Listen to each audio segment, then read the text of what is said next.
देखिए, मुज़ाकरात किस चीज़ पे करने हैं?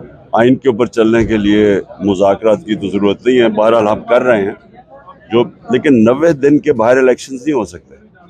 उसके बाहर आइन ख़त्म हो जाता है। इसके ऊपर सारे पाकिस्तान की लीगल कम्युनिटी इस पे मुत्तफिक है।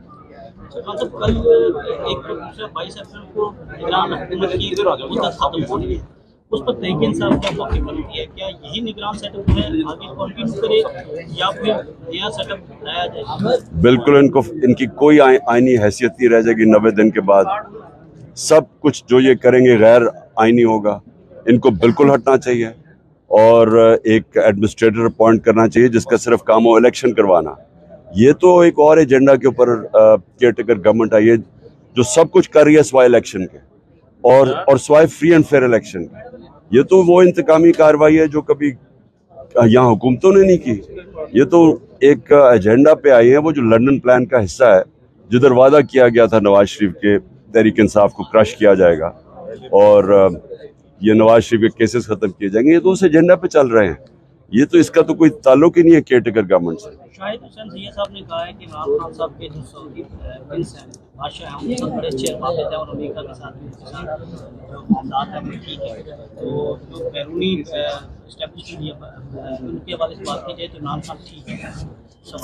देखिए, कौन कहता है कि हमारे ताल्लुकात बुरे थे? ये तो सिर्फ जनरल बाजवा ने, क्योंकि वो एक्सटेंशन चाहता था, उसने पूरी कैंपेन चलाई हमारे खिलाफ।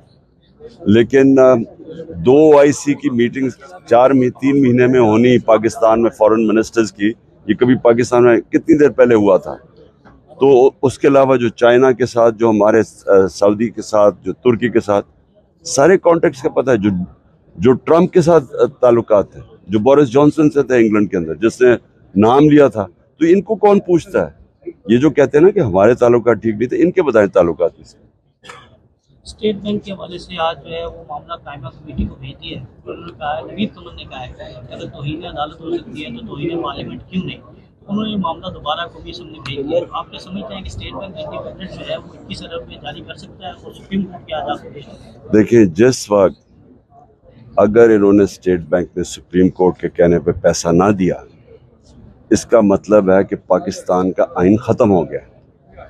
इसका मतलब यहाँ कानून की हुक्मरानी बिल्कुल ही ख़त्म हो गई। अब आगे ही ह्यूमन राइट्स की वायलेशन हो रही है, फंडामेंटल राइट्स नहीं है, लोगों को अगवा किया जाता है, बाद में चार्ज लगाए जाते हैं, हर दूसरे दिन को PTI का आदमी पकड़ लेते हैं, सीनियर लोगों को पकड़ लेते हैं, सोशल मीडिया के लोगों को अगवा किया जाता है।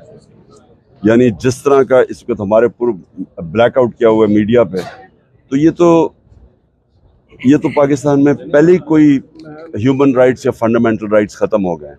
अब एक है कि सुप्रीम कोर्ट के हुक्म के ऊपर अगर इलेक्शन नहीं होता, अगर ये फंड्स नहीं देते और उसकी वजह से इलेक्शन नहीं होता, तो आइन ख़त्म हो गया पाकिस्तान में।